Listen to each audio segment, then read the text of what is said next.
All right.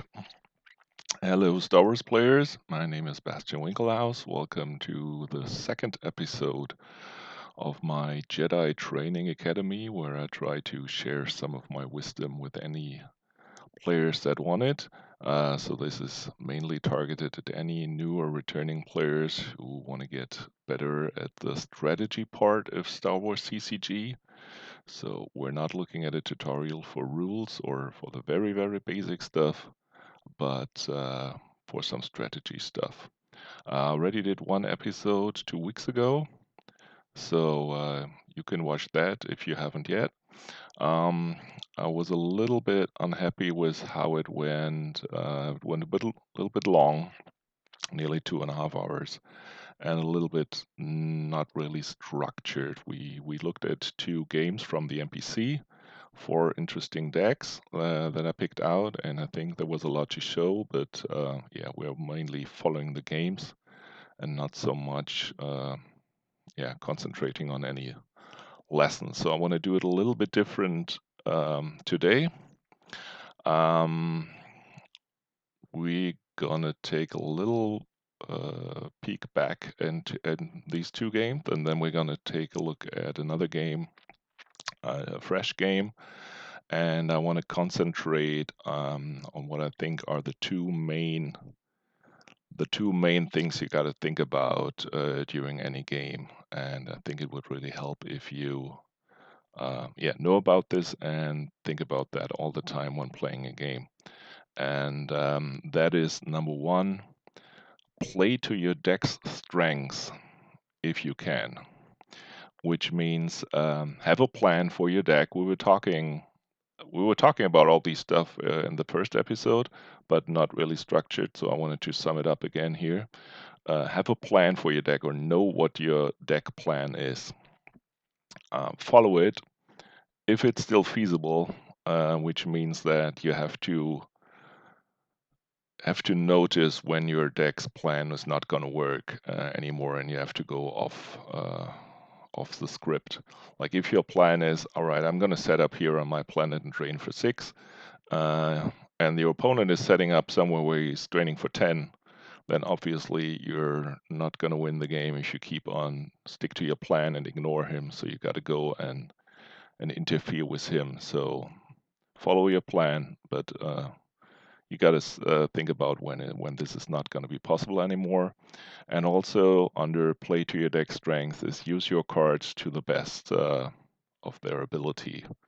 We're gonna take. I'm gonna do at least one more episode where we're gonna talk about deck building, and I want to talk about synergies in your deck and having cards for certain situations and having for certain problems, so to say.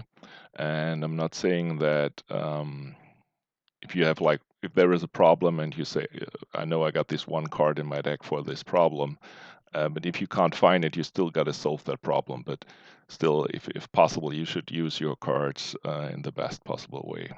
Sounds like a no-brainer, but still sometimes helps thinking about, do I use this card right in this situation? So the first principle: play to your deck strengths if you can. And the second principle we're going to talk again about is the holy trifecta of deploying, beat down, and counter beat. I used these words before.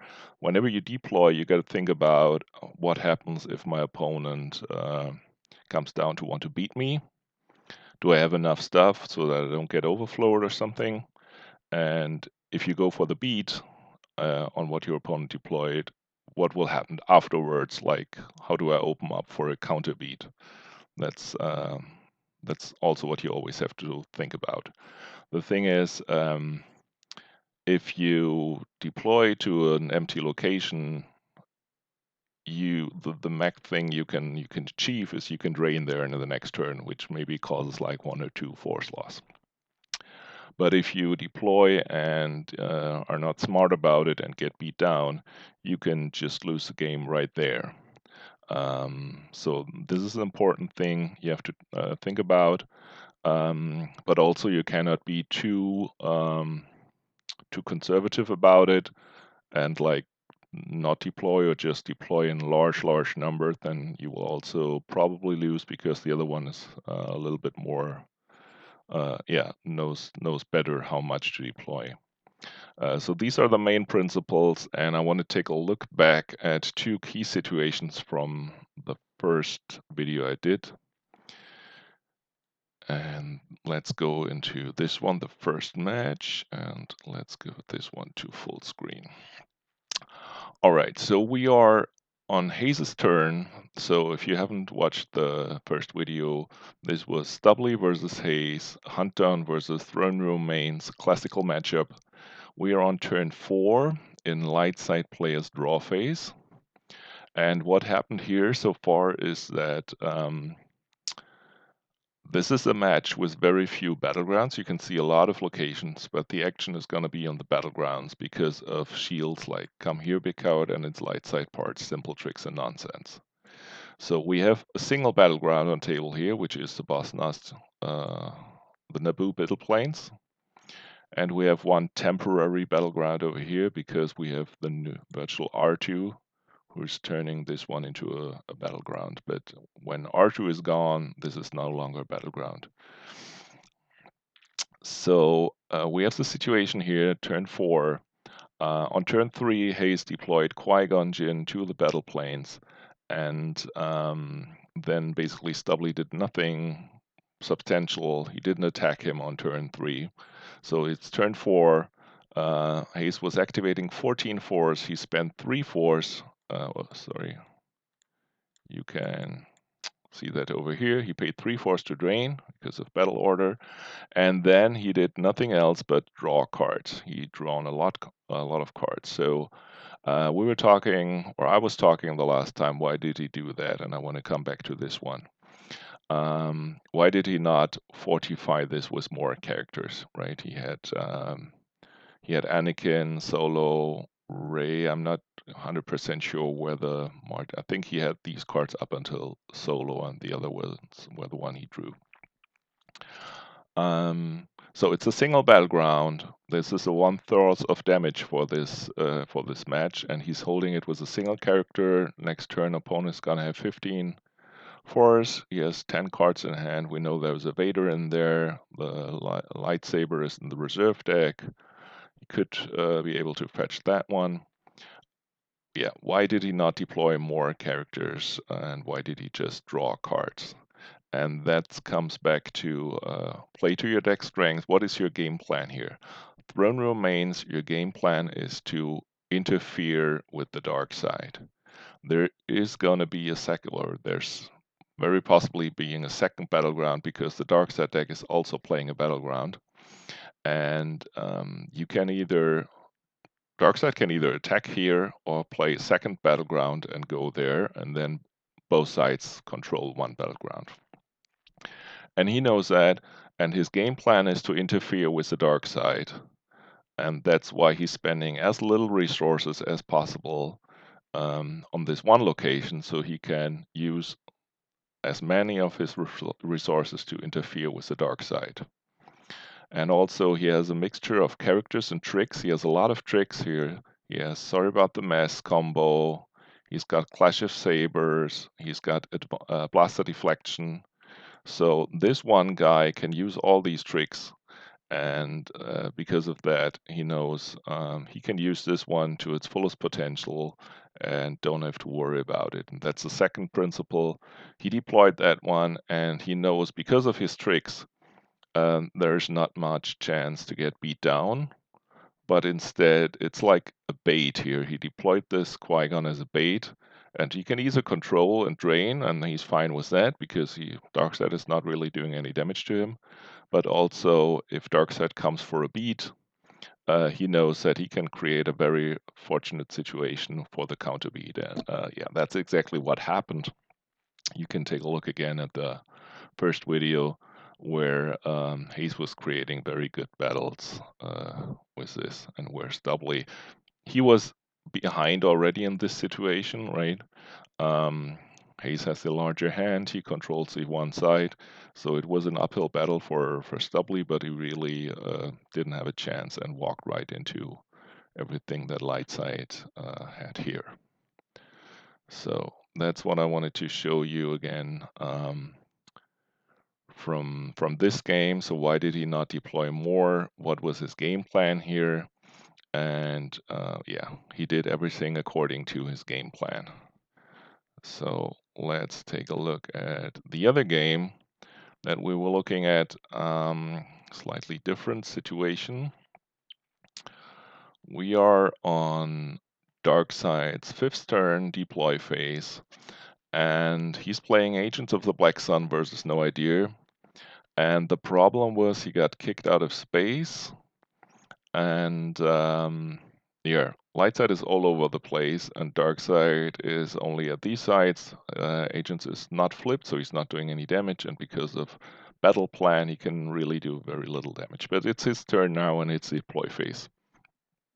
So the thing is, his plan with Agents of the Black Sun, your plan is to,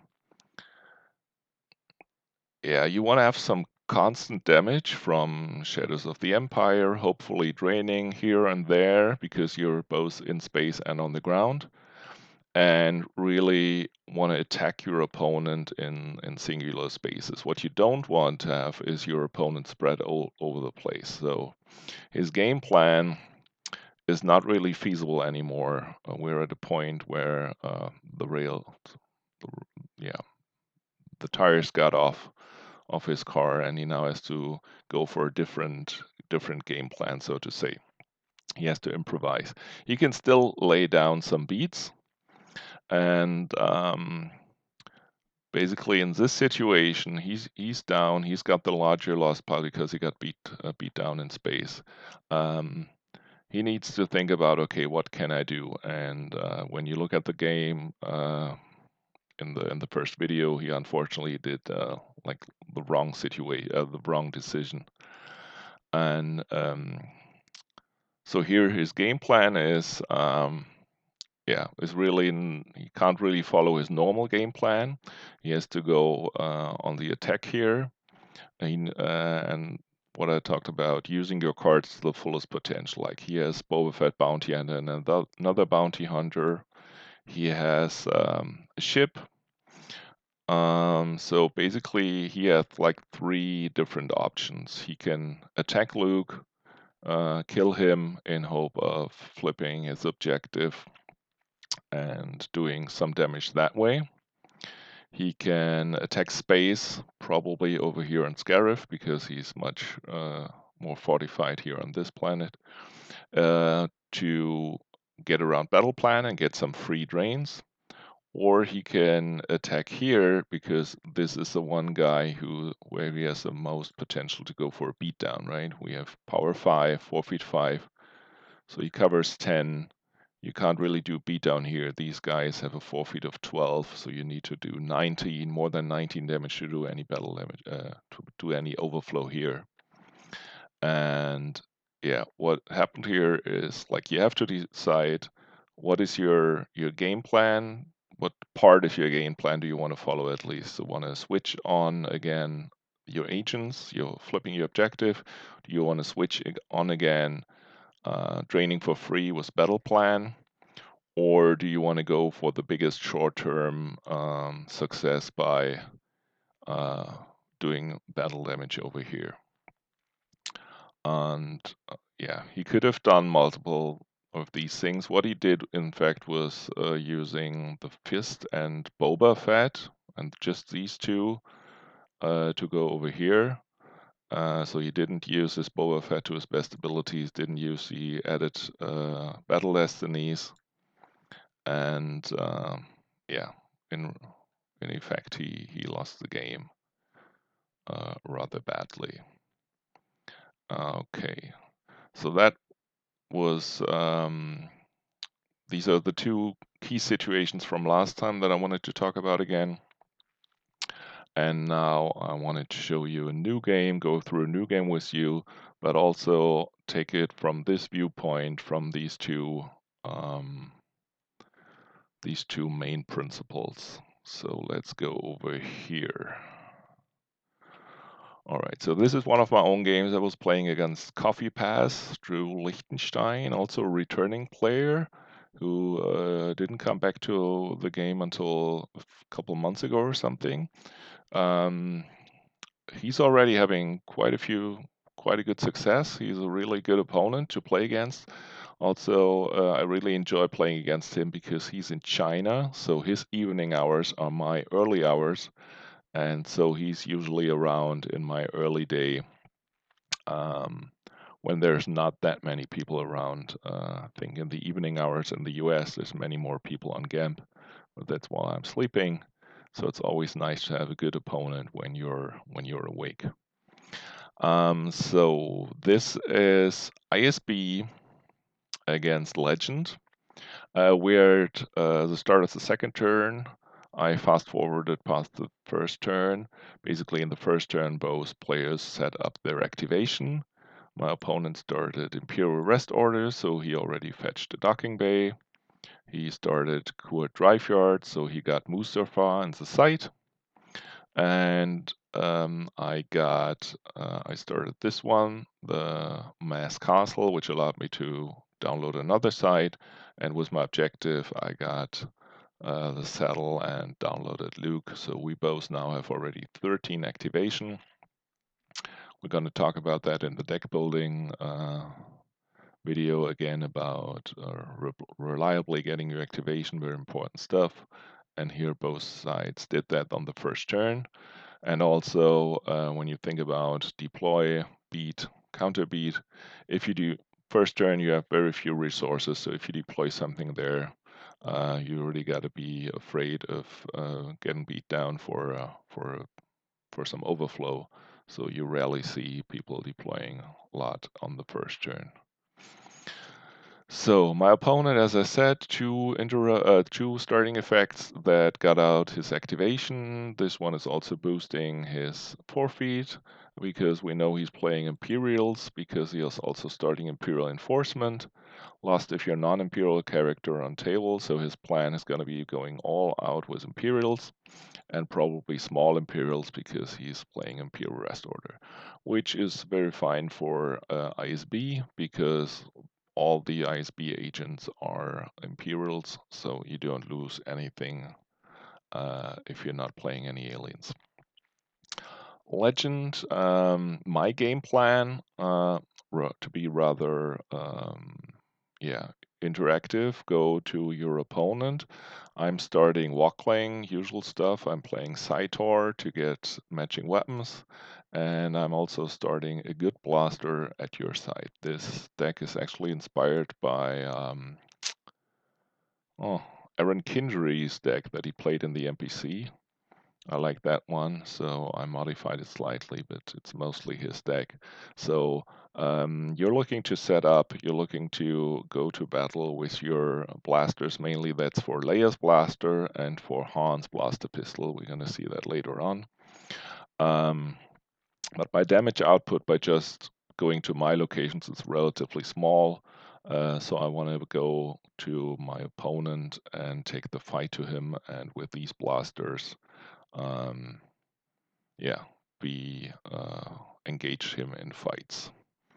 So let's take a look. My opponent, it's his activate phase. Oh yeah, let's stop right here. And he went for docking bay and he didn't find one, so we're gonna see his deck. It's we can see it's troopers, right? So we can see here trooper assault. We see all the little troopers. And the ISB agents, light space, couple of red cards, but not too many. The most part here, it's characters, right? So his game plan here is ISB. Usually the game plan is to flip your objective quickly so that you get drain bonus and that your opponent gets less drains on on their sides if they're related. And also this deck is certainly suited for a beatdown. Trooper assault adds +2 power to all your troopers for one battle, together with multiple troopers can really turn up big power. It's also Stormtrooper Patrol, power 3. All your other Stormtroopers here are power +1. So he's also looking to land a big beat. So we see that one. And then, oh, sorry, that's my deck. I'm going to show it to you later. All right, yeah, and he's also using the text here. If you're Moff here, all your Imperials are deploying -1 at sight, so that's a nifty little trick. Moff Gideon, ISB leader, he can download troopers and also make them all very cheap. So let's speed this up a little bit. And let's wait for all the stuff that he's deploying here.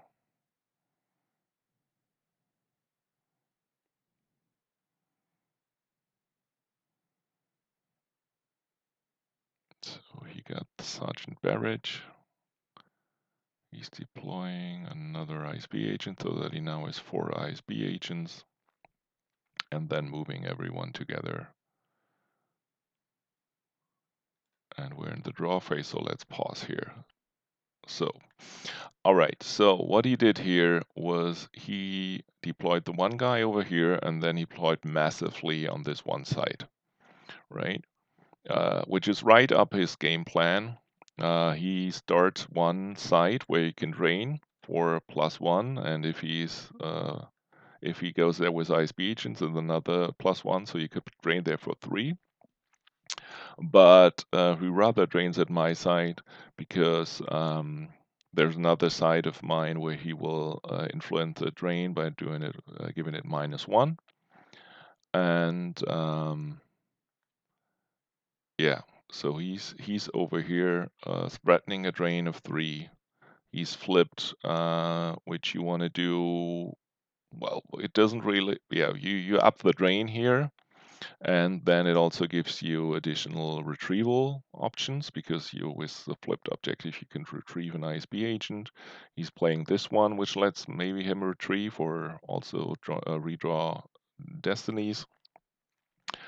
And if we're looking at deploy beat, counter beat, we can definitely see that there is no opening here to beat. Because he has power 17, he adds battle destiny with Agent Callus. He can cancel a game text here with Vader.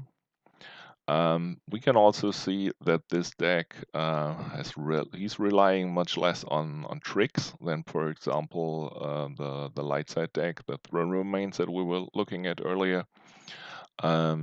So his tricks are here in character form. So that's why he's deploying more characters than, for example, that Qui-Gon that Hayes deployed early on.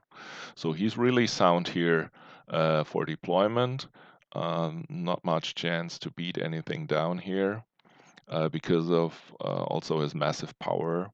And also, the thing is, even if I would try to get a beatdown in here for whatever reason, or not really beatdown, but say try to get out multiple characters here with weapons, he will whittle down my forces and then he can go for the counter beat. He has 8 cards in hand, but his stuff is really cheap, so whatever he has, he can pour down. So certainly he established a good presence here, right, in his plan.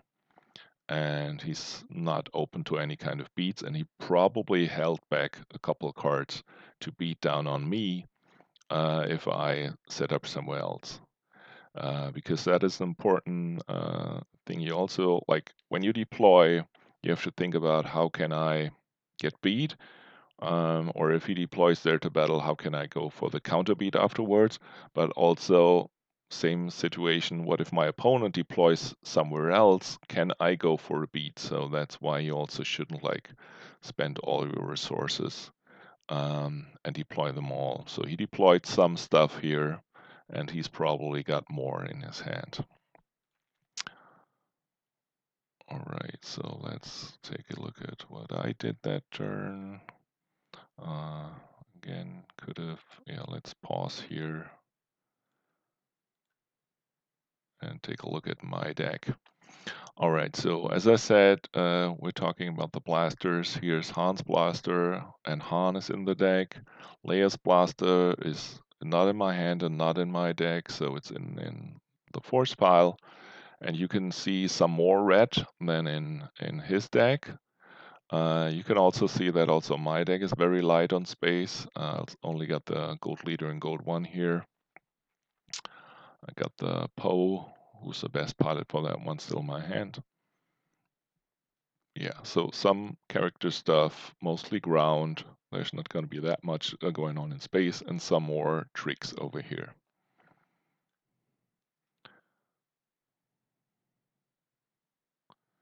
So I'm going for the site, and I'm going for the undercover spy, and then I'm going for the Han from deck with the sites text, and then getting the blaster.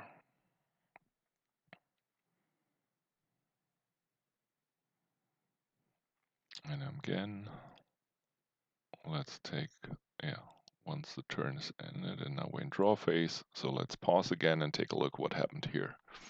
So I want to interact with my opponent, but as we said, this is just too much to attack straight into.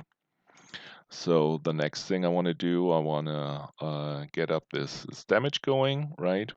Also the Hans Blaster pistol, I can fire during my control phase. So I want to set up here, and if he comes to me before I go for the counter beat, so to say, it doesn't matter if he beats down on me or if he just moves in front.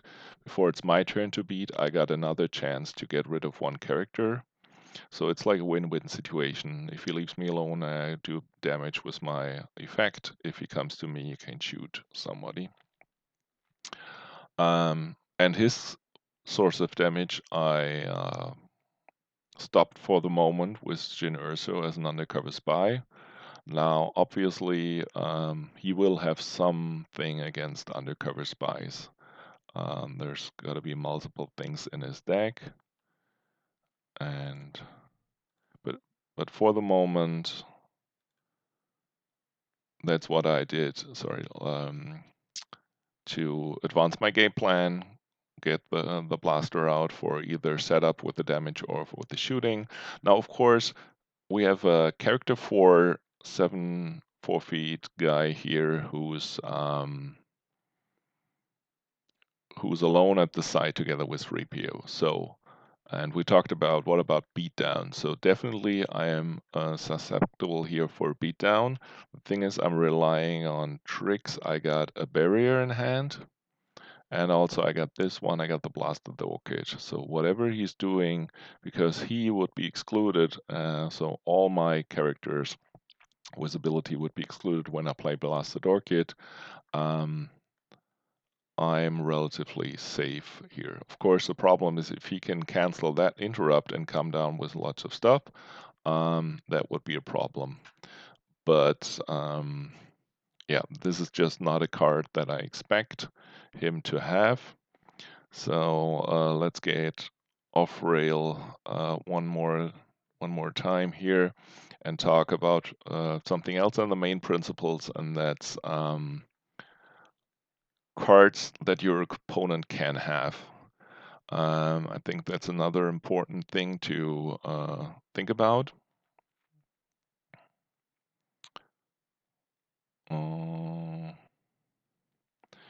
So you really got to think about what can my opponent have. It's always good to know what your opponent can do to follow your plans, but it's also very important to not get caught up too much in like, whoa, he could have his 7 cards could be this, that, and then I would be totally screwed, and so I don't do anything. That's you gotta have like a realistic expectation what your opponent can have, right? So, Jedi Con, you're talking about first strike. Is that a consideration? That's definitely a card you can easily play around. So basically, when I play or when I rely on Blast the Dog Kit, there's like two cards that can outright cancel Blast the Dog Kit, and that's Blaster Controls and Sense. So Sense, uh, we got to look at his deck. At an earlier point, obviously, we couldn't see all his cards. We could just see half of his deck in reserve deck. And there's like an experience thing, like you get a feeling for what's in opponent's decks. Here, Sense just doesn't really make sense because apart from Vader, all his cards are numpties with low ability. I mean, of course, Moff Gideon, he's ability 4, which is ain't that bad, but that's really not a good chance to successfully send something. With Vader and ability 6, it's a different game, but he's just like that one Vader and the one guy with ability 5 or 6 in his whole deck. So sense just doesn't make sense to be in this deck. Also, we didn't see any, so yeah, it doesn't make sense in this deck. Blaster Controls also a card I didn't see, and also a card that I wouldn't expect in many decks. So one thing that he could be playing first strike, yeah, maybe. I mean, he's already retrieving cards with this one with Imperial Enforcement. Uh, but that's like a card you can just play around by saving 2 force instead of 1, right? So Blast the Dog Kit costs 1 force, but you don't have to leave just 1 force. You can just leave a second force, and so it doesn't make sense to not deploy there because you're afraid of him being able to cancel that one easily with outright. But playing around something like first strike by only saving 1 more force, that's definitely a thing you can do. The thing, of course, the thing here in this deck, when I play Blast the Dog Kit, it's going to be in my lost pile, and Solo can then play it again from lost pile. So you always have to keep in mind, for example, that your opponent is playing the shield, where playing a card from Lost Pile costs 1 additional force.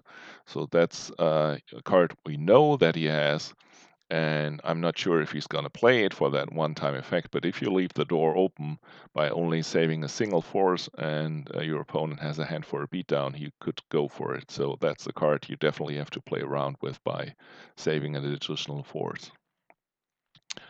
Um, but yeah, I'm relying here. I'm deploying here very lightly. I'm relying on an interrupt to prevent getting beat down, and there's a decent chance that a very decent chance that my opponent has no cards that can stop this interrupt from saving me.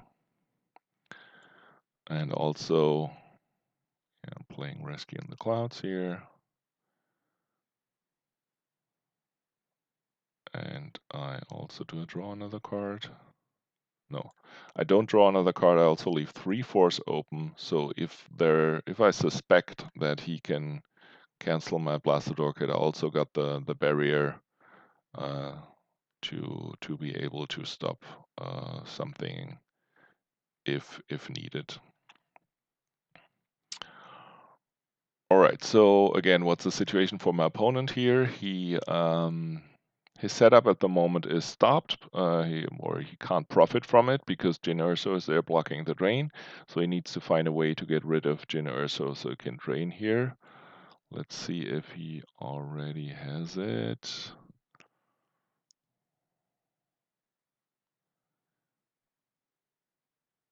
I think we know that he has a... No, he's in deploy phase, so he couldn't do anything in control.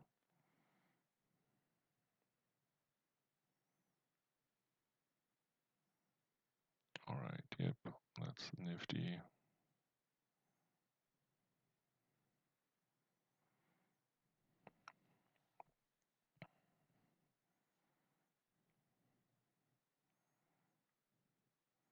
Yeah, so he's going for the beat now. And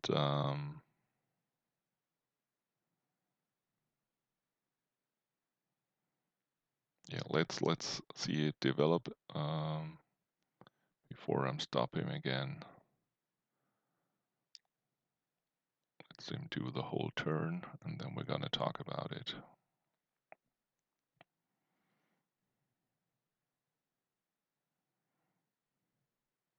But yeah, you can see here very good what this deck is capable of. He's deploying, like he had a 7-card hand, and now he deployed 6 characters. And he still has a 5-card hand and still has 6 force. Okay, so he used Vandalay to get his one guy here, Callus, back into hand and deploy him again. So basically his trick character, he can teleport to another location here. And then he deployed his other very good character, it was a special ability Tarkan. He deployed some troopers over here, including Barrick, who's going to be able to subtract something for him. So he's really, really going for the beat. And if I had no trick, that would be like almost game over already. But I got the Blast the Door kit.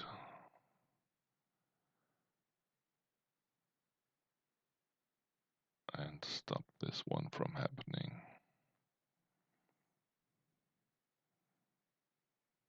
So that one ends the battle. And now it's his move phase, and he's moving one guy around and drawing a few cards. So let's stop again right here. Alright, so his plan was halted for the moment. He took a look at his reserve deck during his deploy phase, getting out the other docking bay, and he saw what was in his reserve deck and what was in his force pile. We can only speculate about that, but one thing he could have done, like if there is an answer to the undercover spy in his force pile, he could have drawn some cards and go for that one to be able to get rid of the undercover spy and do some more stuff here.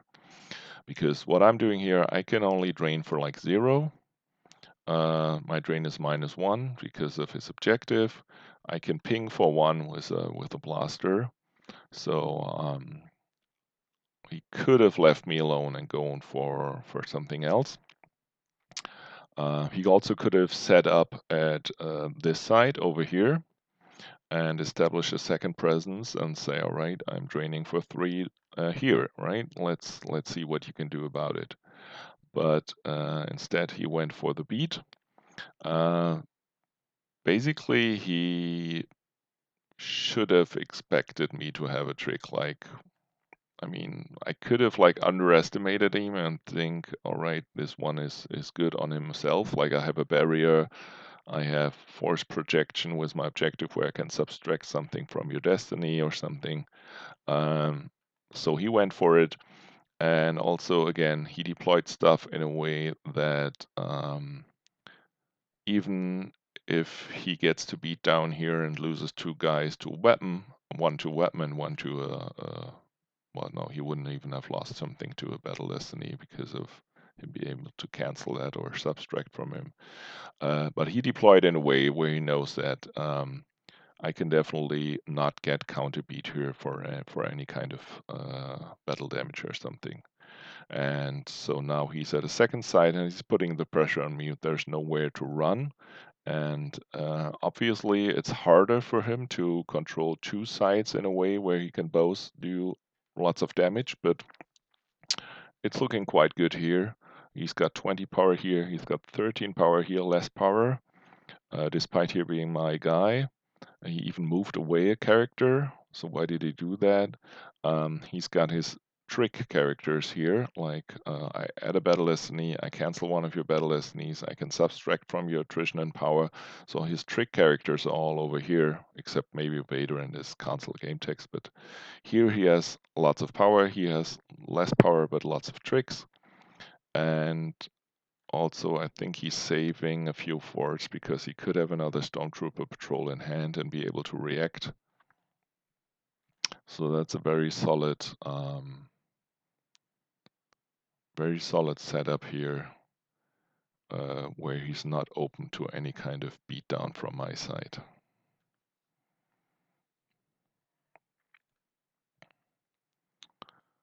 All right, checking my reserve deck again. We talked about that one in the first.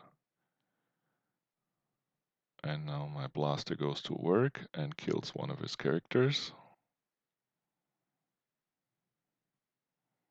So that's one less problem.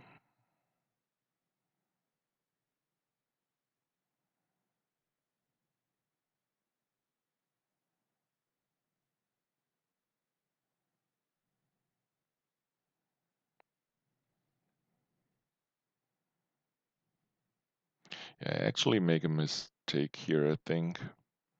Because as you can see, my deck is relying a lot of weapons.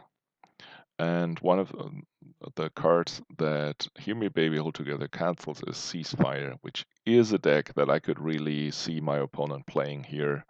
And if I go into battle and rely on using multiple weapons, this is probably a card I should have held back to be able to cancel Ceasefire. Fortunately, my opponent did not play it.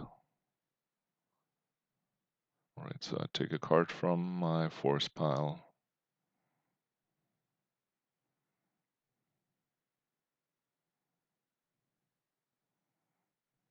I go for another blaster.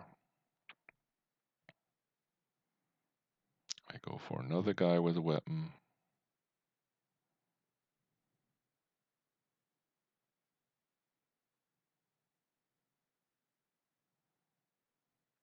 And one more guy to be able to forfeit his forfeit fodder. And then we're going to battle.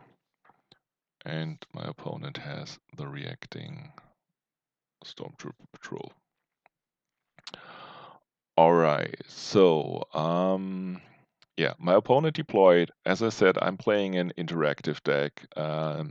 Also, I can't run with my Han. I have to battle at some place, one here or there. I can deploy stuff, either here or there, and then maybe move. And I can deploy and not battle, or I can go for the battle. So I'm the interactive deck. Of course, my Han can sniper off one of his characters every turn. But still, I think I am strong enough here for a beat without having to fear any kind of counter beat. So that's what I did. I played these guys and attacked with my stuff. And I have a total of 3 weapons here. So while my opponent is very safe from getting beat down here for battle damage, I hope to like eradicate multiple of his characters with my weapons. And yeah, not and then lose only 1 or maybe 2 characters in return from my opponent's attrition. So also my opponent had another Stormtrooper Patrol that he deployed here as a react.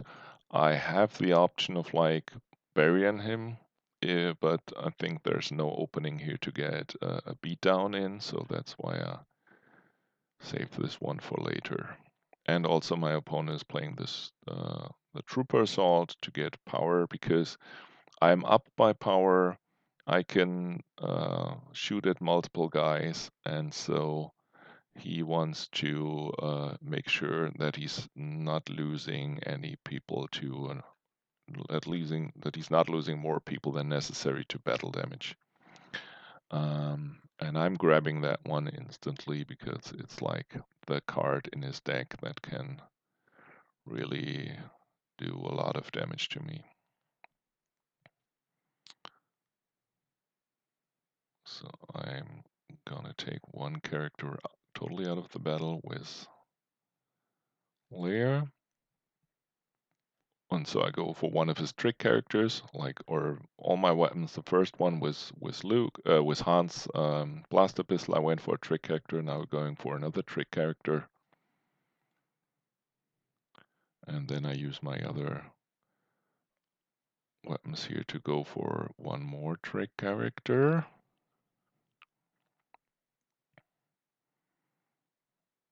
Yep, hit that one. And so all his trick characters are dead, and then we have two troopers that are immune to attrition because of the interrupt, one guy that is not immune, so I'm not going to shoot at him because if I shoot at him, then he doesn't have to lose another guy to attrition. So I'm shooting at one of the troopers, shooting the one that doesn't have a lot of armor.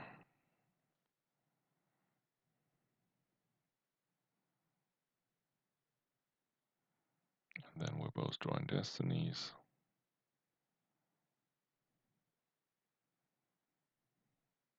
Taking this one into hand. I'm not sure why I did that one here.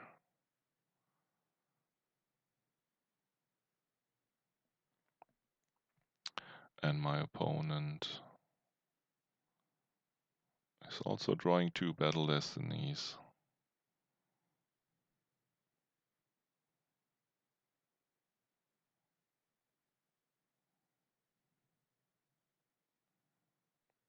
Five and a three. Oh, he can take that one into hand.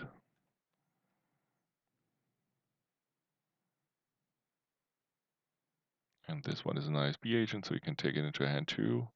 So he draws another destiny, and I think I just realized I made a mistake here by not using my... Did I use that one? No, I don't think I did. So use your cards to your strengths. I have here Luke, who's at this site, who's able to subtract 2 from opponent's total power. I did not do that one. And it hurts me here because no, it doesn't really hurt me.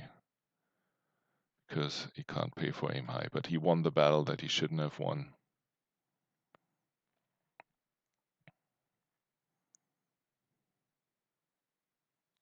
Oh yeah, he's misusing a card here. Also not a good thing to do, but we're not going to talk about that now.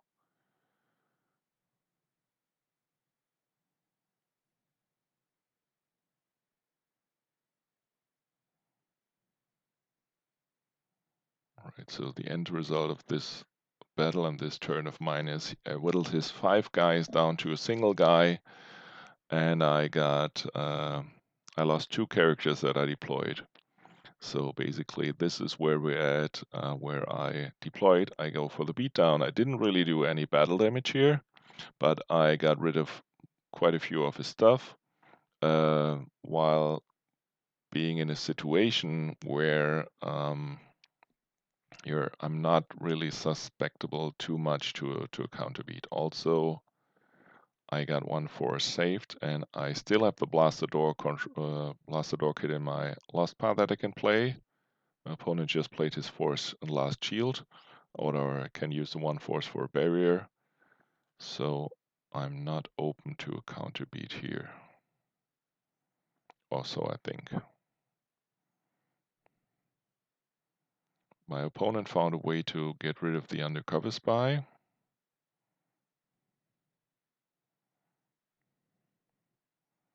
So he can now... Oh, sorry, I took a look at his hand.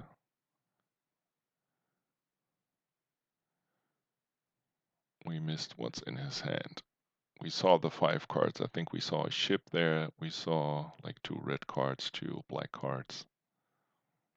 There's the ship. There's another Agent Callus. He gets force push into hand. Agent Leader Burst goes to the use pile. And then he moves and retrieves a character with his objective. And draws a bit. So again, let's take a look at this turn.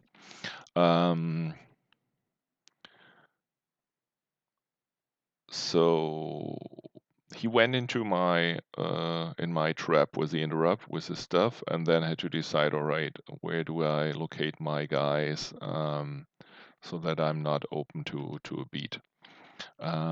He couldn't move all of his guys away from my weapon, so he stayed there with some force, and he lost a guy, and I got attacked into and lost some more guys, not enough for a beat to get any overflow, but he got whittled down pretty hard. So now he can see, all right, what is my game plan? The game plan is still, I'm here at his side, draining for 3. He got the card to get rid of the undercover spy. I can ignore this guy, this side, because there's a drain of 0 and 1 single damage from the blaster. So he rather developed his own game plan, which included going to space so he can drain for free and not have to pay 3 all the time. I mean, his stuff is relatively cheap, so paying 3 force to drain for 3 is definitely something you want to do, and he did that one at the start of his turn. But yeah, he's advancing his game plan. He's moving the guy over. He's definitely not open to any kind of beat here. And basically, the burden is on the light side to do anything, because right at the moment, light side is doing 1 damage. He has an objective that lets him retrieve 1 ISB agent per turn, so basically negate that damage. And yeah, the thing he got to be wary of, he spent all 3 of his reacting troopers, and he played the Never Yal Null. So his Moff Gideon is probably not really very much protected here, but he might have a gig or something. And also, yeah, it's already here, and there's not much he can do about it. You rather wanna use a Neyavanayal to get rid of the undercover spy and drain for 3 than keep it.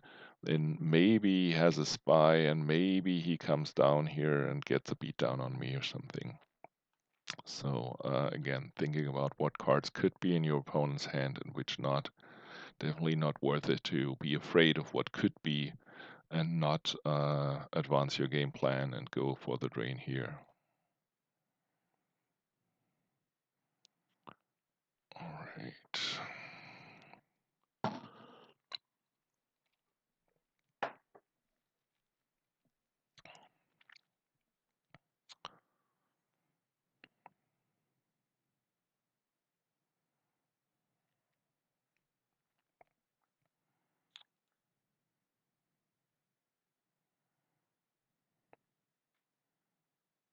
Okay, so I make him lose 1 force. I check my reserve deck again. We talked about that the last time, how important it is to know where your cards are to decide on what you're doing.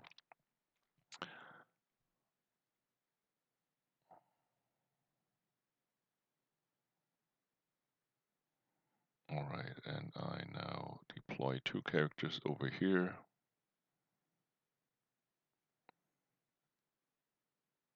And then move.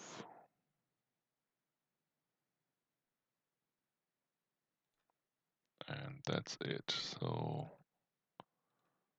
sorry. Yeah, let's stop right here.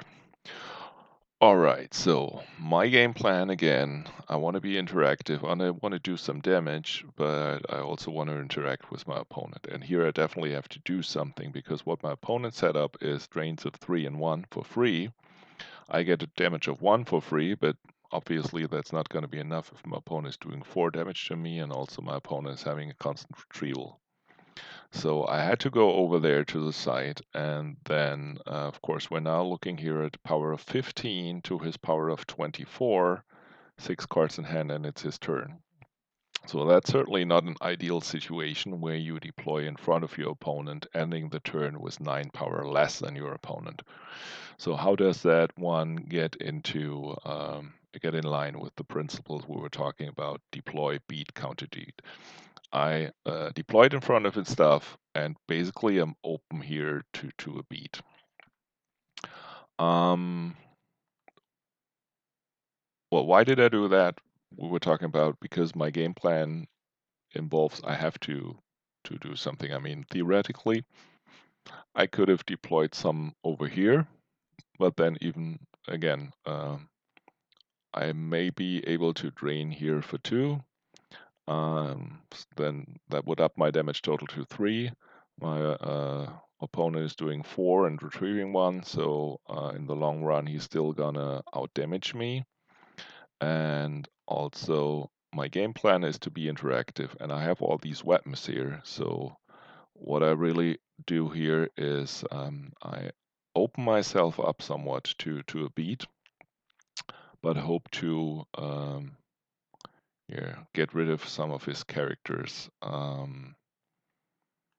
and whittle him down that way. And also, last case scenario, I got the Hujiks, but then obviously, yeah, you don't want to, like, if I lose all these guys here, then not losing the game outright is, yeah, not really my problem. If I lose all these guys over here, I'm already at a problem, and then playing the Hujik will only prolong the game probably. But I got a barrier. I got the layers blaster rifle that could shoot someone dead during the battle. I got the force projection, and I also got the fin that can react for free here because of Ray. So I got some options here. Also, you notice that I leave the Han over here. I definitely want to keep one force up to use the layers blaster rifle. That one costs one. But I deployed the Rose over here, and I could have used that force instead to move Han over here. So why did I not do that? Because I'm already in a situation, I was talking about that in the first video, like overloading. Um, yeah, we're going to talk about the legend flip too. Yeah, gonna get back to that one. Um, overloading your opponent with options, so to say. Like I'm deploying here in front of his stuff, so he got an opening here to beat down on me, not to cause battle damage. I got too much stuff here, but if you can like get rid of all these characters through battle damage, that's really going to be good for him. So if he can beat down, he's want to do it here. So there's not really like if he wants to beat down on my Han. Um, then that's taken away from an open attack window that he has anywhere here. So he has two windows. Like I have a window open for him to attack me, and so it doesn't really matter if I have one or two open windows here. I still got the the blaster door kit in the last pile. Like I still got the rebel barrier. So if it really goes down here hard, I can do some other stuff. And what I want to do is if he needs to run here from the weapons, I can shoot someone. I also want to do a little bit of damage. And yeah, by basically going for the Rose instead of moving the Han over, I have like 3 power less. This one is power 4, could be here instead of the power 1. The forfeit of solo is really not that important because I definitely don't want to forfeit this guy. Yeah, what I really want to, who I really want to forfeit is Ray. She's 4 feet 7, and I got an interrupt here in hand. I got another Ray in hand. I got a resilient hand where I can get Obi-Wan back. So basically, with these 2 cards in hand, I already got 15 forfeit here that I can like lose here and still be able to have all my stuff to keep my game plan going. Right.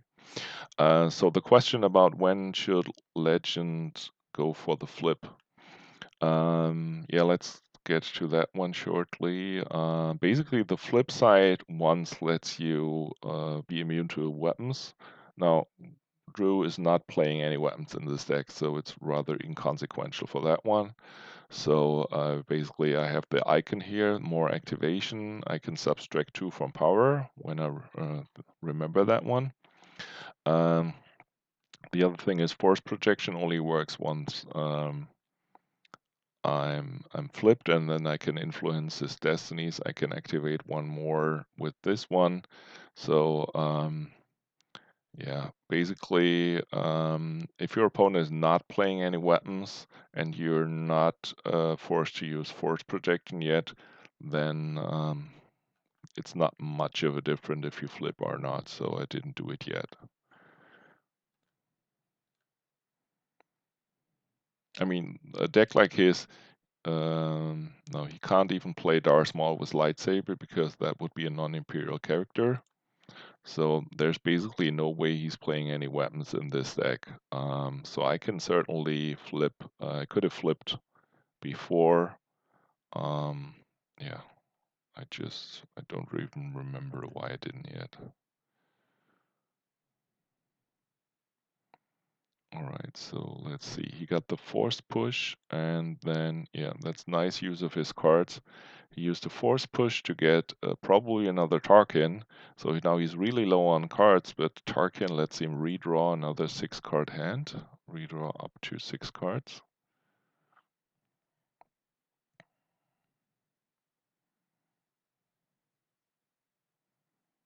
Here's another. Here's trade him. Here's another guy.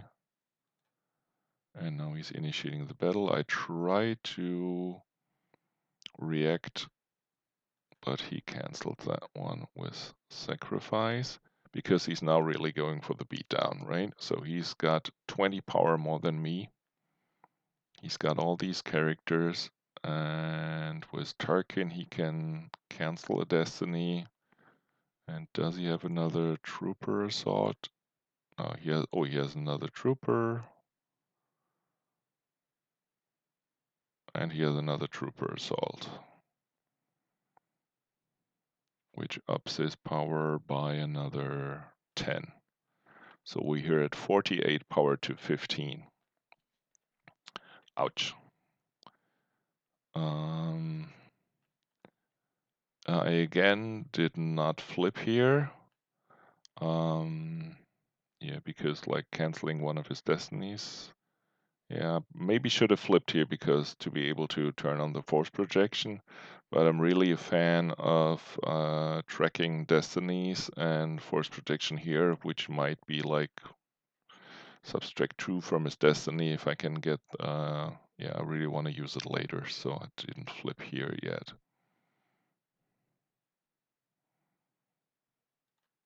Okay, so I'm now swinging some weapons.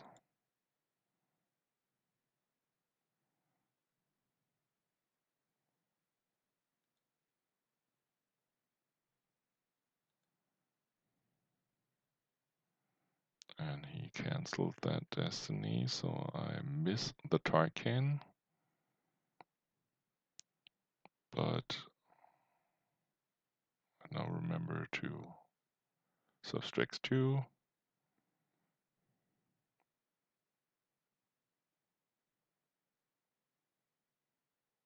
I shoot at one of these. That was also probably not a good decision. And I swing again.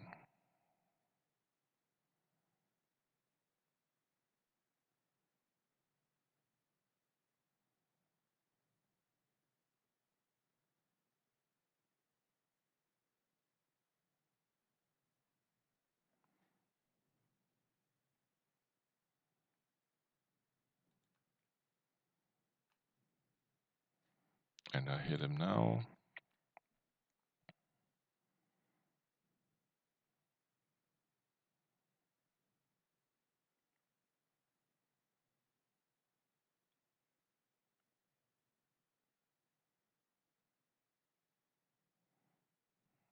Alright, so my opponent draws a 2 for Battle Destiny.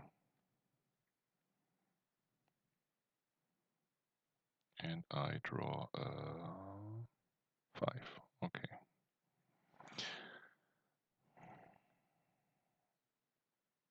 So we end up with a power total of 48 to 20. So, yeah, so I was talking about being wary of the beat, being able to set up a counter beat or something, and then you saw this from me.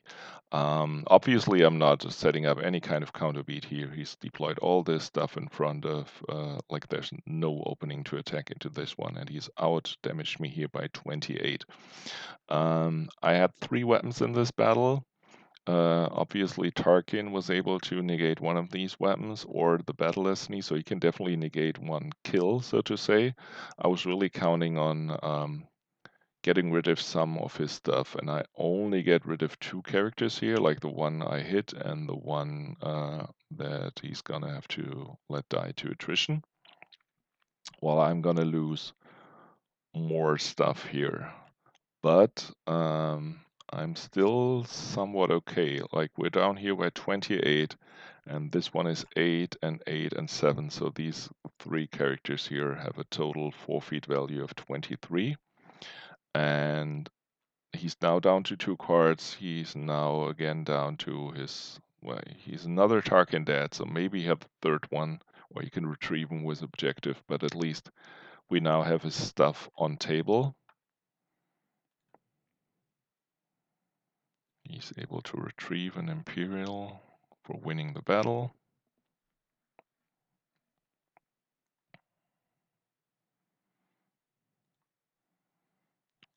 And he loses the Oslo. And now I lose one guy.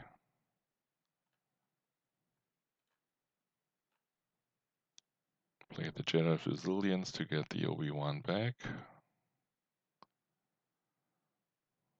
I lose the Ray because I have another Ray in hand.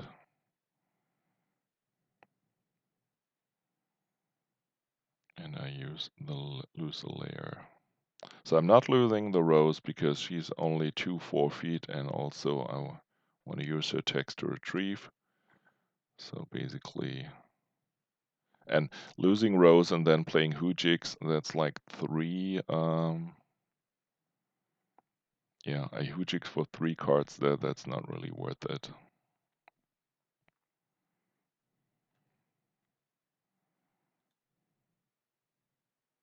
So what definitely happened here is that my opponent, like I was talking about how much to rely on what your opponent has. Like, yeah. By reacting, I could have killed Ozzel, that's true, but also I drew the Finn after committing to the deployment, so that's not something I relied on the whole time or something.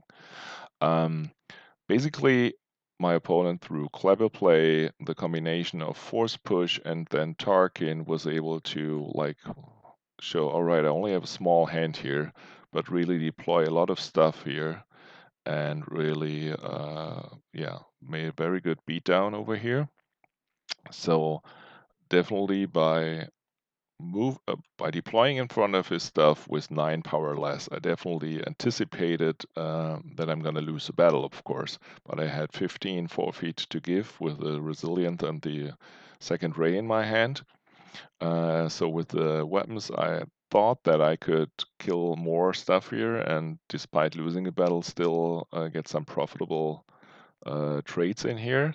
But my opponent definitely was able to, yeah, put a lot of stuff out of his little hand and really do more beatdown or more damage than I thought he would.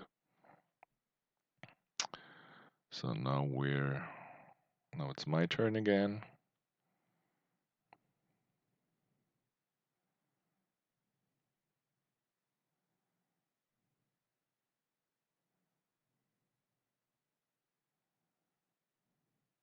Retrieval force.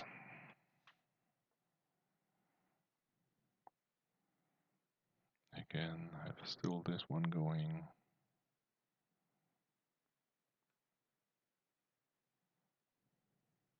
Make him lose 1 force.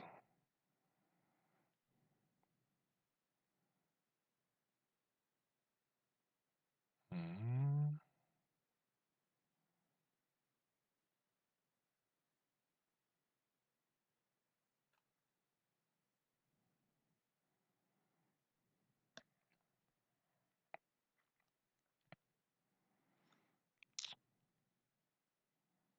Okay, so I'm again deploying in front of his stuff and moving. This time I move the Han over, so I'm again having 3 weapons over here. But I'm again down by a lot of power. But my opponent hopefully can't pull off another, can't pull a lot of more retrieval, more deployment down here. So I'm definitely down by power again, but I also still got the Finn in hand. it's again a free react here. So I can count him in. So I'm power 19, so I'm down by 12. And I still got the 3 weapons over here. So basically, I was putting him on less cards in hand the turn, or less damage potential here. But and he definitely had more the last time.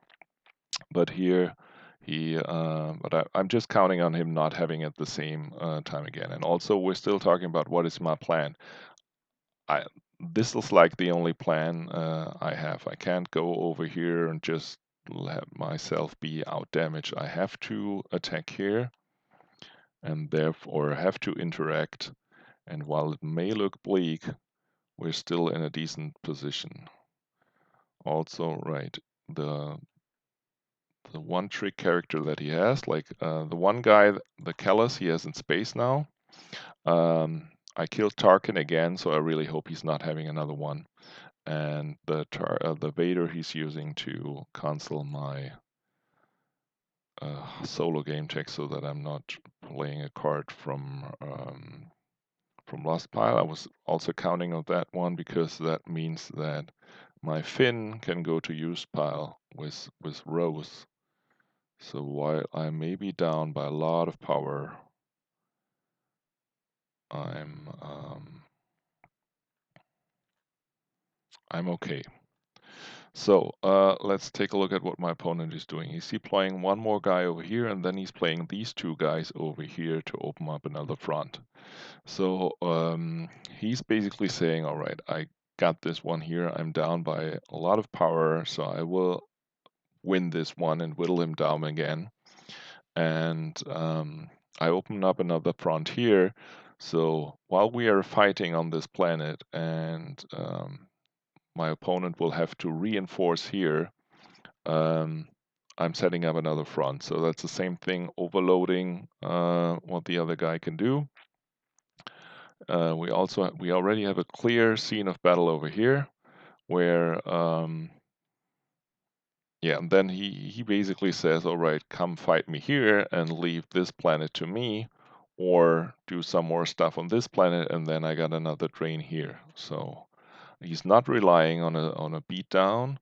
He's saying, all right, these guys are power of 5. That's not gonna make or break the whole game over here. I better use my resources here to open up another possible drain of 3. So I'm reacting into the battle with Finn. That one works. And then I'm shooting some weapons. Gonna hit this guy. Gonna swing here and hit another guy.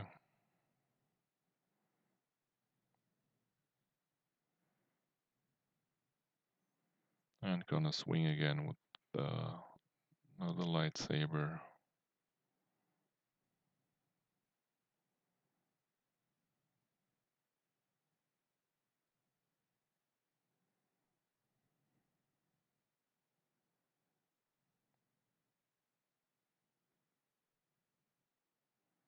So he's drawing 2 battle destinies now. It's a 3 and another 2. Quite, yeah, I got some luck here because normally if he's drawing low destinies because of characters, he can redraw them with Strezelin, with Vandelay when they're ISB agents, or with this one if they're not. And normally the red cards have better destinies, but he's drawing some smaller ones, and I draw a decent battle destiny. Yep, that's a 5. Did I remember to use Luke's game text to subtract 2 from power? I think I forgot it again.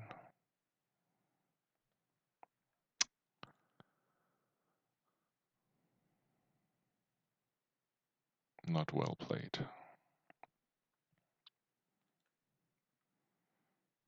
So, but this one is okay for me now. I hit 3 of his guys, so he's gonna lose 4 characters here. Well, I got 12 battle damage, and I got the Finn that I can forfeit to use pile with Rose, and then I lose only a single guy. think I'm gonna lose the Obi-Wan here. Yep.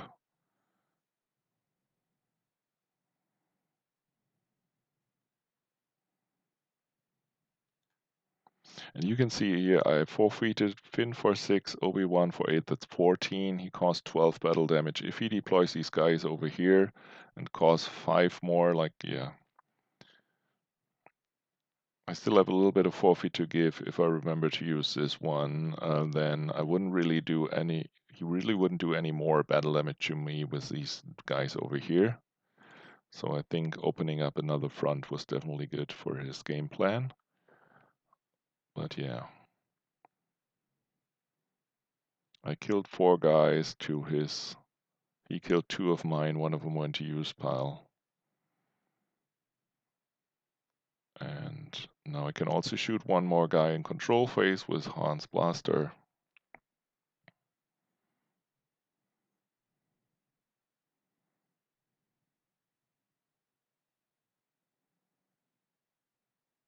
He's canceling Han's game text, but that doesn't matter. Yeah, I can use 3PO to get the Finn.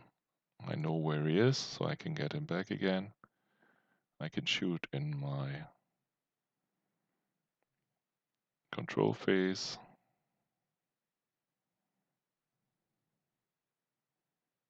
And I can now go on the offense with these weapons.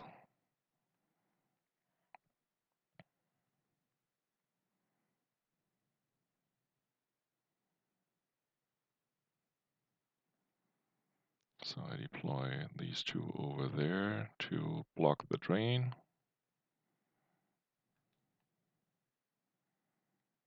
I know my destinies from the battle before, so I know that then I can swing at Vader.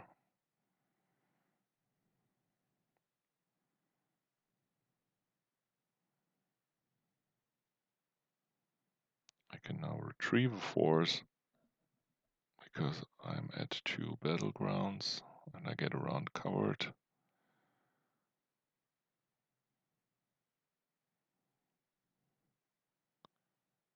I'll remember to subtract 2. I draw a destiny, he draws a destiny.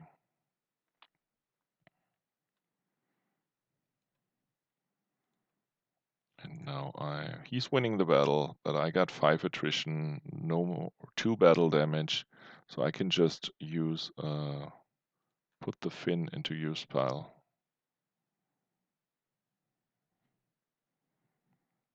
And I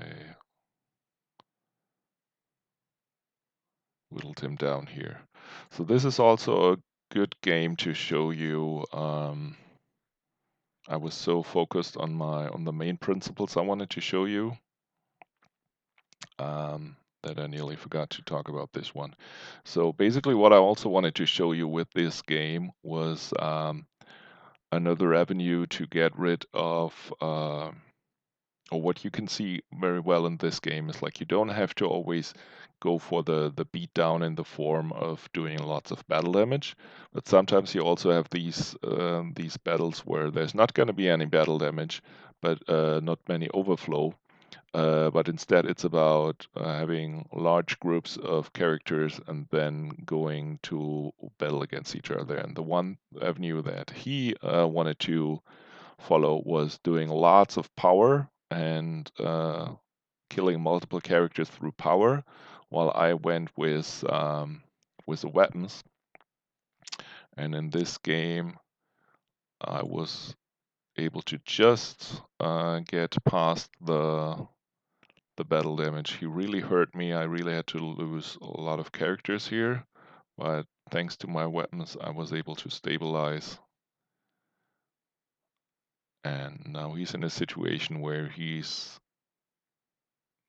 can't do anything over here. He drains for 1 now. So he's now in a situation where he's still not dead yet, but at this planet side, he has to run now. And it ain't that bad. If he's running here, he's still subtracting 1 from the force drain. He's still got the drain over here. But now this here on Endor is where he needs to put his resources to allow for another drain.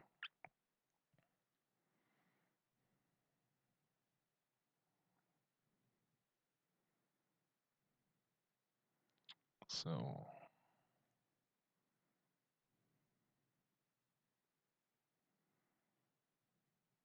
I'm able to draw Battle Destiny and then Attrition Destiny.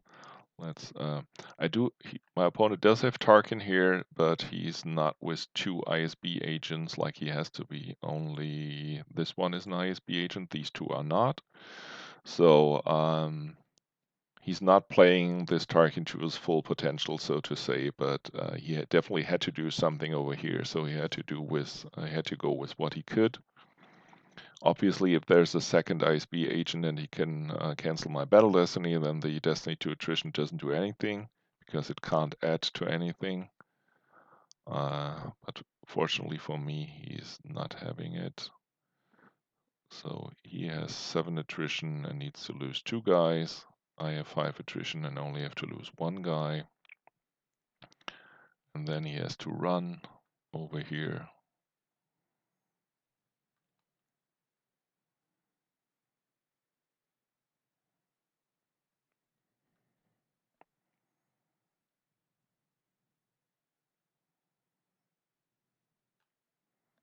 He's retrieving a force. I think he still won the battle here, so I think he retrieved a force here too.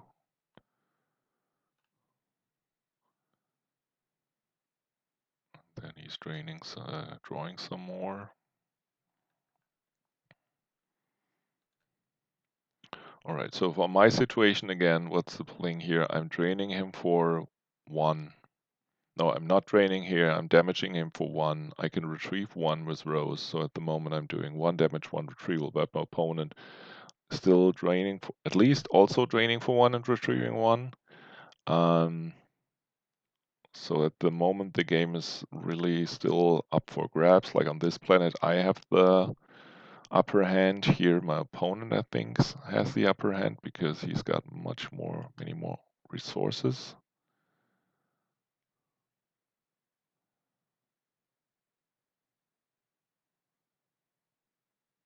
And I retrieve 1 force.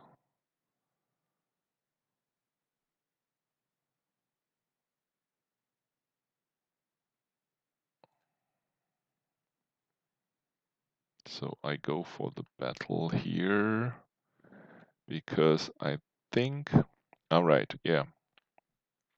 What happened here is that I know what my opponent's destiny is gonna be, and he doesn't have a way to shuffle it.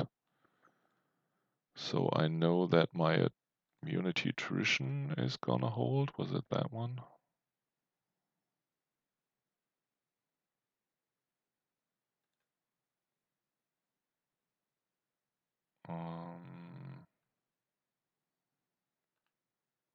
Yeah, right. I think that was that one here. That's why I attacked, because I knew that he's gonna draw low destiny and will not be able to correct my immunity. Because else, if we're just trading characters, obviously that would be great for Drew, because then he would be able to drain here for 3. So and then I move in front of his stuff and draw some more.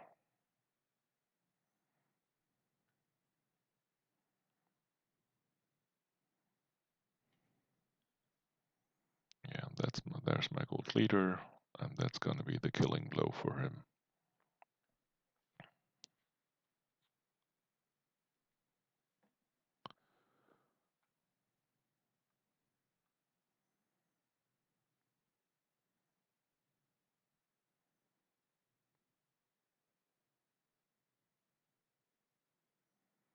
Right, so he's deploying more stuff, but I can react. He cancels the react. And he's drawing.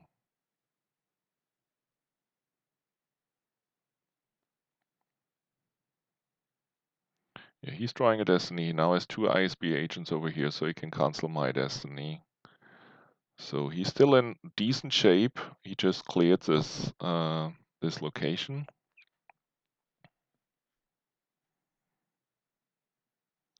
He retrieves an Imperial for winning the battle. So he has this location tied up here. He still has to run over here on this planet.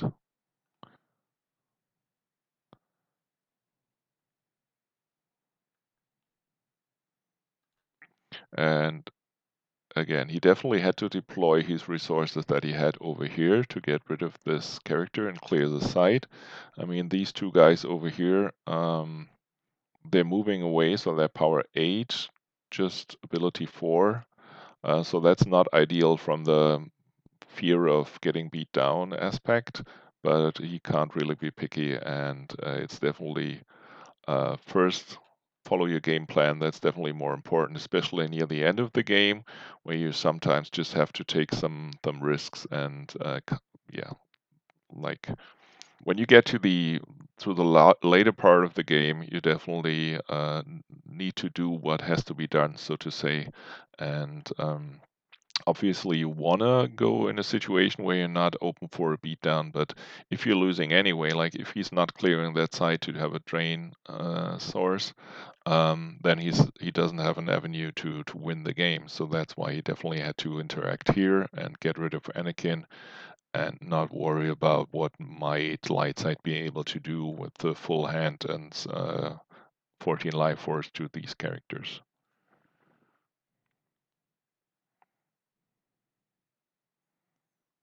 So he's retrieving another ISB agent.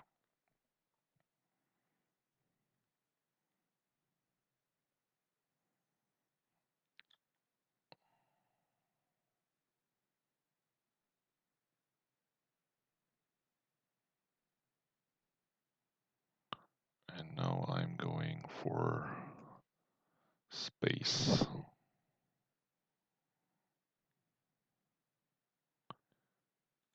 Because basically, again, I have to interfere with my opponent. At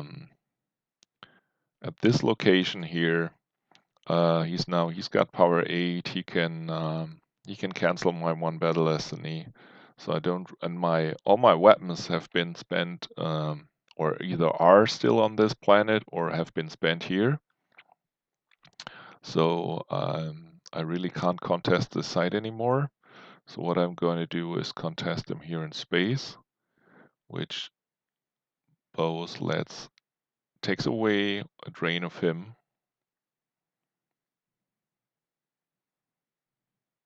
So I'm drawing 2 battle destinies. He cannot draw 2 destinies because I can let him redraw one, so he's only getting 1, and now I have the force projection. So I let him keep the 3 and let him redraw whatever he's going to draw next, so I don't need the force projection. But I get rid of his space.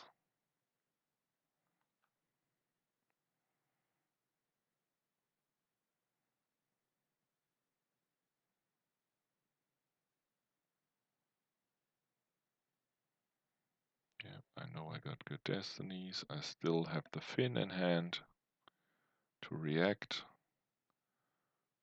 And now I go for staying at both sides and not following with everything, and instead go for this one. So I want to interact, that's my game plan, but if I can't interact anymore, at least I want to limit his damage. So by going at 3 locations, I can leave that one here alone and get only drained for 2.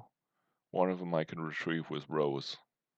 So basically, I now got my opponent to be able to do a single damage to me. That's how I got through this one. And I think, yeah, he's doing something stupid on here because I still have the force projection, so he's not able to.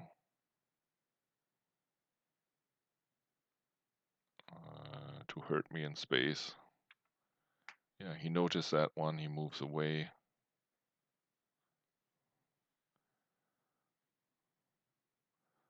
But now here on the ground, he's open to a beatdown. Or not a beatdown, but at least to be getting cleared out.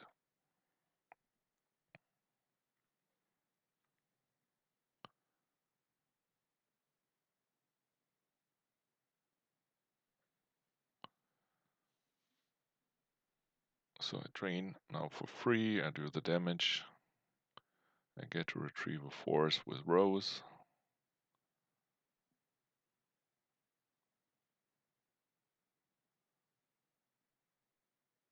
Sorry.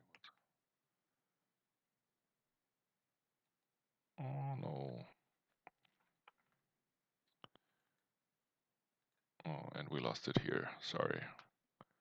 That sometimes happens with a revert that the replay of the game. Oh no, we're back. All right. Sorry.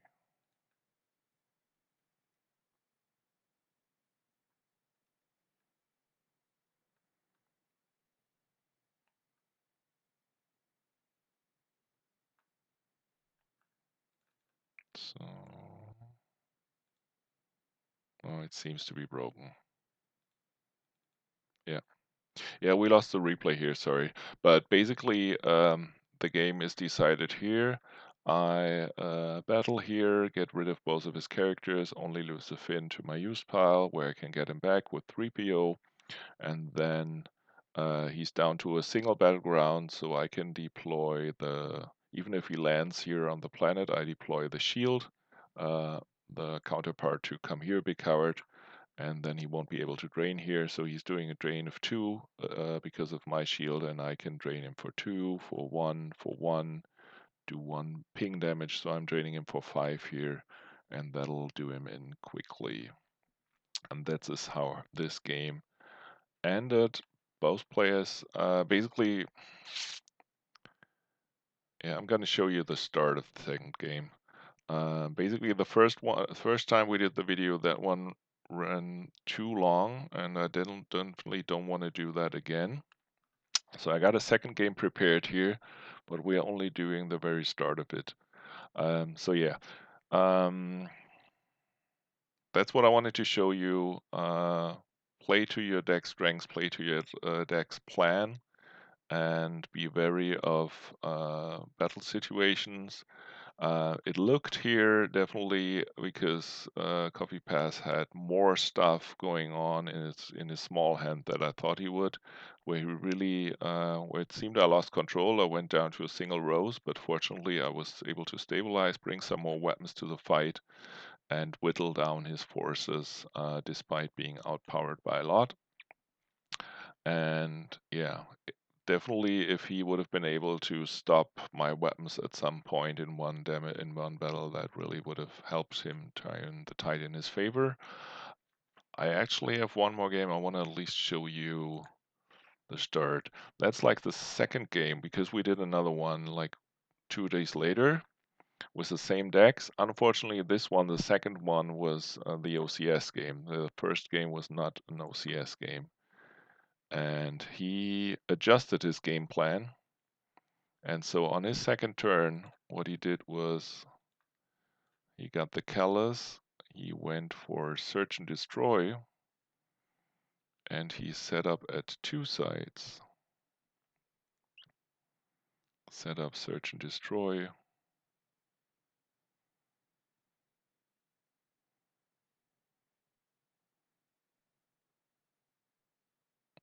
And I think he puts another guy at Endor. And he's deploying Presence of the Force over here. And I think, yeah, he has a target to refill his hand. Ich bin dagegen. Ja,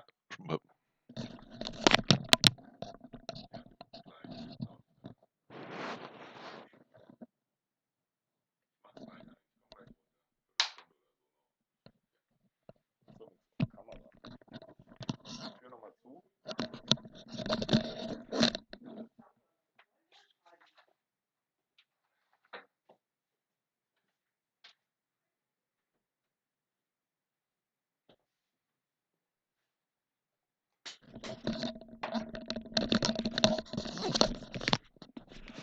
Sorry for that one. Um, so yeah, we're not going through the whole game, but he basically set up here,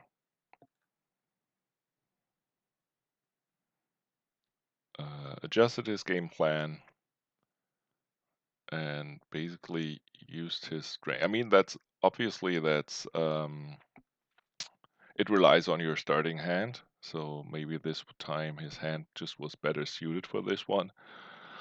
But knowing my deck and knowing that Legend is a rather slow deck and the many stuff he has in there, and that he couldn't get through with overpowering me or get through with winning the game despite overpowering me that much, he chose a more aggressive approach in this game. So saying, all right, I need to adjust my game plan and maybe for him to be able to beat me in some battles. But he really upped his damage potential here. He's threatening drains of 3 and 3. And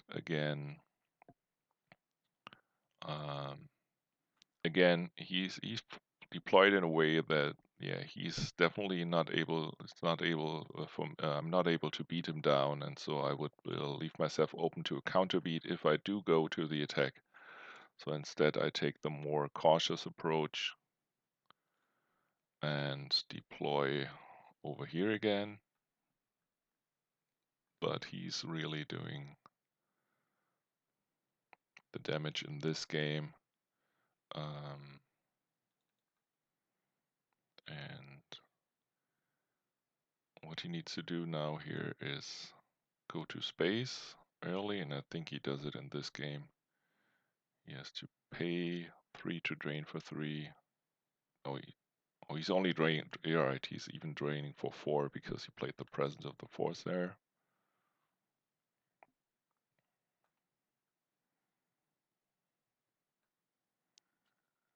Then he's draining for 3 over here.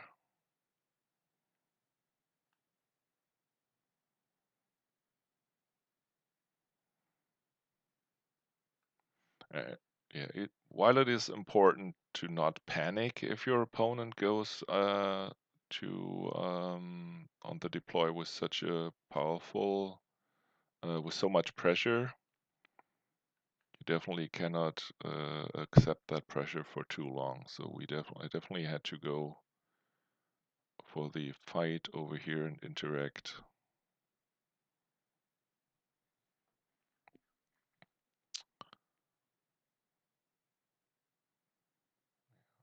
I try to go for here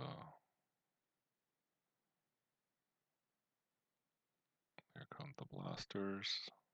I try for the undercover spy again. Or do I deploy that one next turn? No, I think I do it now.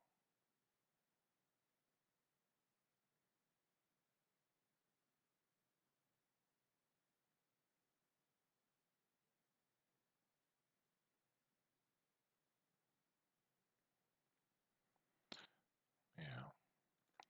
So I deploy stuff here. I think I'm not strong enough to beat and lose guys, so I rather only move and not battle.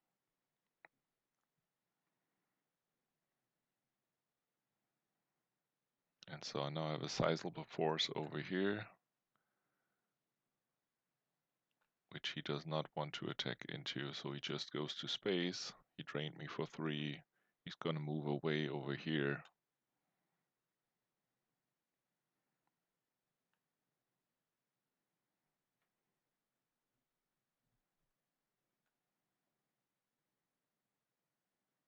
And yeah, he just put way more pressure here. He deployed just enough so that I couldn't beat him down, and now he has the chance to move away here, and it's gonna be hard to be at 2 sides. At some point, yeah, we're gonna end it here. At some point, I try to be at 2 sides, and he really punished me for that because he he builds a bigger hand to just go for the attack here. So smart plays from him here to change his game plan somewhat and put more pressure and go to a second planet location. So while in the first game we saw the beatdown road where he tried to beat me down, and he at some point caused, like, what was it, 28 battle damage or something. He noticed, which normally is a fine approach, but he noticed that it didn't really work that way, so he changed his game plan to a second plan and go for the more damage route and less battle damage road, and it worked out for him. Yeah, I'm sorry for teasing you with that one and then not showing you everything.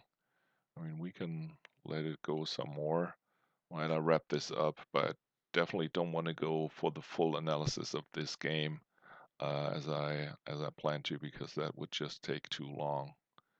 So let's just watch for another minute or two. But yeah, I hope you enjoyed this one. I hope you learned something. I was hoping I could show you some principles. He's getting rid of the undercover spy here and opening up the drain. Yeah, I think that's all. These two videos were the ones I had planned for gameplay. I want to do at least one more for deck building purpose.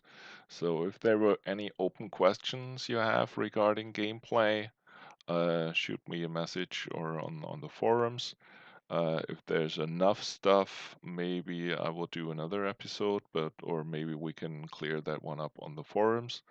Um, Else, I'm gonna next go to deck building, and I'm searching for one or two decks. I'm still not decided what decks I want to show you. Definitely, I'm not gonna be able to build a brand new deck that's going to be really, really good. So we can either deconstruct an existing deck, like why are which cards in there, or we can maybe build a little bit a deck that is not top tier, maybe. If you got any ideas for that one, shoot me a message or send me write something on the forums. I'm open to any ideas on which decks we should take a look at. And yeah. As I said, it's looking bleak over here. He's doing the drains. Um, I now have more power than him here, but because of these two sites, yeah, one more thing, basically. I was able, this planet with the two sites next to each other enabled me to like set up some stuff, not to his location, but to my own location to build up. Like if I went to Endor, I would not been able to do that. But now the two sides here next to each other really work against me, because he only has a smaller force here and is able to evade my larger force. And now I try to split my forces and try to catch him by moving only some people in front of him and leaving a sizable force over here. And this is, I think, where he really brings the hammer down with more characters.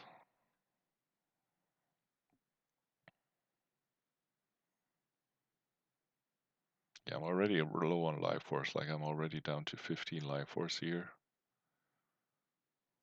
Or now to 16 when I use my walkling. And I have way less time.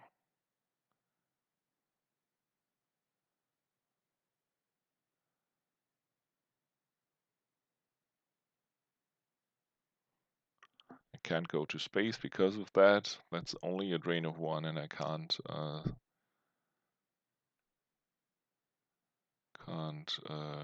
take care of this drain of 1 against 2 ships. So now Yeah, he's using the Bendelay trick again to teleport one of his characters over here.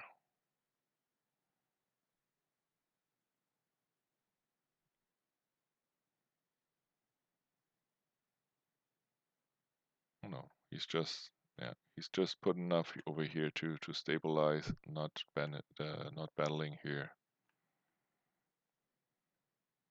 It just bleeds me out, and